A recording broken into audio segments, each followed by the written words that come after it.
dreams in which I'm dying are the best I've ever had.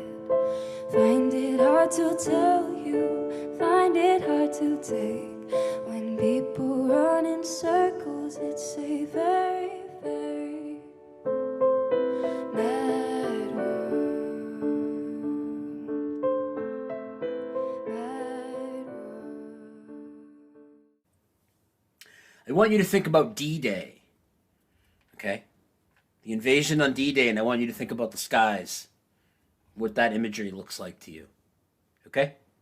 And I'm going to play a quick video for you, and then we're going to discuss. So when you think of the D-Day invasion, think about what you see in the skies, and then, well, we will discuss.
Is that what you remember?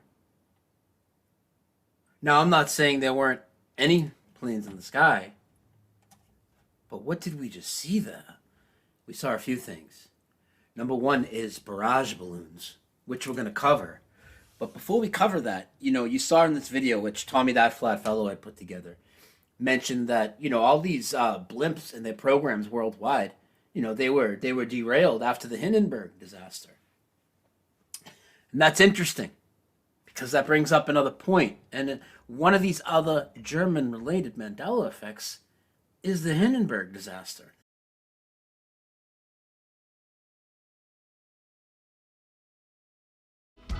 The world is a lie. Nothing is real. The world is a lie. There is nothing I can feel.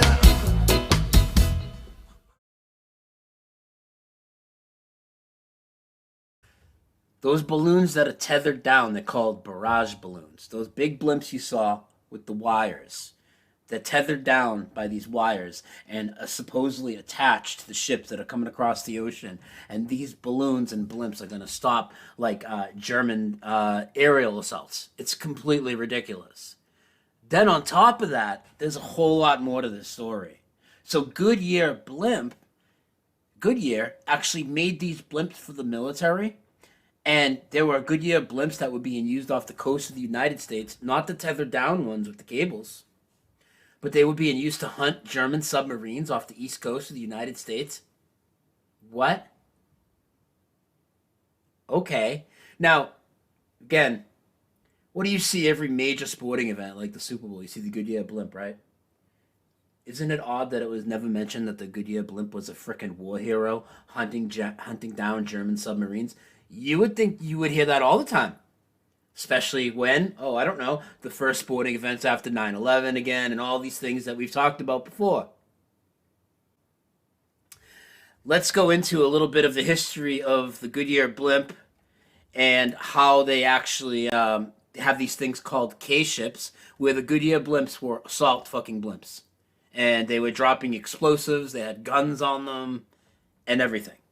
But before we do that, let me explain to you the barrage balloons. Wait till you see how ridiculous this is. I have another short video to show you of the barrage balloons. Watch this. During the early years of World War II, strange-looking balloons began to appear across the skies of Great Britain. In this video, we look at the barrage balloons and the part they played during World War II. In the First World War, the use of aircraft became an integral part of the military operations for both the Axis and the Allies. The Germans took a particular liking to balloons and used them on a large scale to create the Zeppelin. These, as well as smaller aeroplanes, would be sent towards England to drop bombs. The British would scramble their own aircraft to intercept and shoot down the enemy, but a way to stop them before that was sought. The use of barrage balloons was devised. This would use several large balloons joined together by steel cables, with further cables hanging below in a net fashion. The whole device would be tethered to the ground. For the most part, they were successful. Once World War II began, the British again decided to utilise the barrage balloon tactic. However, this time there were a few adjustments. The huge net system was scrapped, and a mass production of the individual balloons was used instead.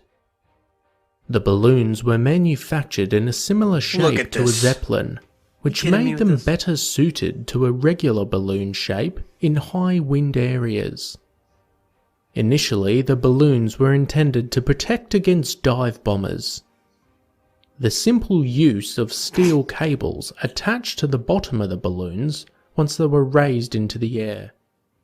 They were sent up to a general altitude of 1.5 kilometers or less.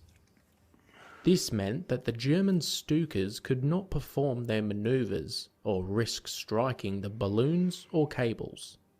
Oh yeah, because that'd be catastrophic. The RAF Balloon Command was in charge of the strategic placement of them around important locations, such as factories and military bases.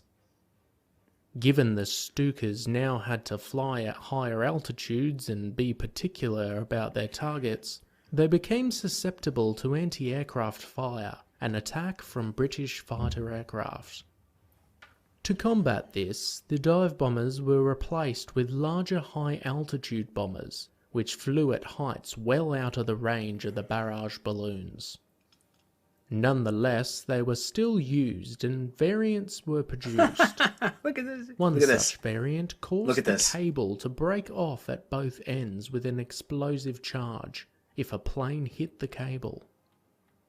A small parachute was attached to each end, which caused the plane to lose speed and altitude. You see how ridiculous this is? So these things were tethered above ships going across the ocean to D-Day and other places or whatever. And they said, hey, you're going to see something I'm going to read after. The nets were like miles long, miles wide. They've had this net up there, cables up there. So you're telling me a plane hits a cable and then somebody hits an explosive at one end, somebody hits explosive at the other end, and then parachutes deploy, and they were taking planes down with this like crazy method that we've never. You ever seen a plane taken down with parachutes? I'm just asking. The barrage balloon's main success would come against the V-1 rockets. Thousands of these V-1 flying bombs were sent to Britain from mainland Europe. In the vicinity of 250 of these V-1s were brought down by the barrage balloons. The The Germans down the soon rockets. wised up to Hundreds this, of them. though, and attached wire cutters to the wings of the V-1s. In June Do you see? Clown 1944, reality. once the Allies invaded France, the balloons would be used to this. protect ships. This was indeed also true to exploits in Italy, as well as numerous ships. Where and did all these military come from, bases dude? You ever seen throughout all these in the Pacific sky? Theater, once the island hopping towards Japan began. It's a new blimp All reality. in all, the barrage balloons were mostly used as a deterrent to lower flying enemy aircraft. But given so many high-altitude bombers were used throughout the war, the balloon's success could be deemed as questionable. As always, Deemed guys, as thanks for questionable. watching. Be sure to hit that. The balloon success deemed as questionable. Well, if you go and look at what happened with the barrage balloons, supposedly we only lost one balloon and we only lost one ship that was escorted by these balloons. Only one of each. Ridiculous. Barrage balloons. Now, let's get into the Goodyear blimp and hunting Nazi submarines. This is getting crazy. So, World War II history. The Goodyear blimp goes to war. All right, look at the line of U.S. airships. I mean, have you even ever seen this imagery before? Or is this completely foreign to you? All right, the rise and fall of the airships. And this talks about how all the countries had scrapped their airships. Of course, it's going to tell you that America didn't, okay? Talks about the Hindenburg, which we talked about.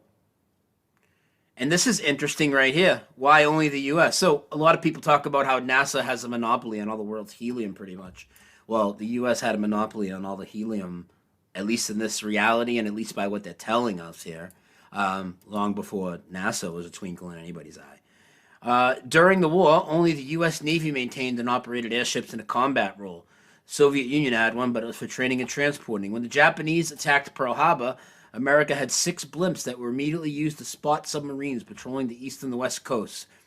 Okay? They soon proved their effectiveness, and the Navy ordered Goodyear, the tire maker in Akron, Ohio, to build more. A lot more. And then, I'm going to scroll. They call these the K-class blimps, okay? And they have 10 crew members on there with anti-submarine equipment. They go 80 miles an hour. They have 1 or 2 50 caliber machine guns and 4 350-pound depth chargers that drop in like explosives out of these blimps onto German submarines that they spot out. I mean, this is... Okay, it talks about them escorting the convoy. This is interesting. Look at this thing at the Rock of Gibraltar. I mean, just how much of a upside down reality is this place? This just looks completely ridiculous to me.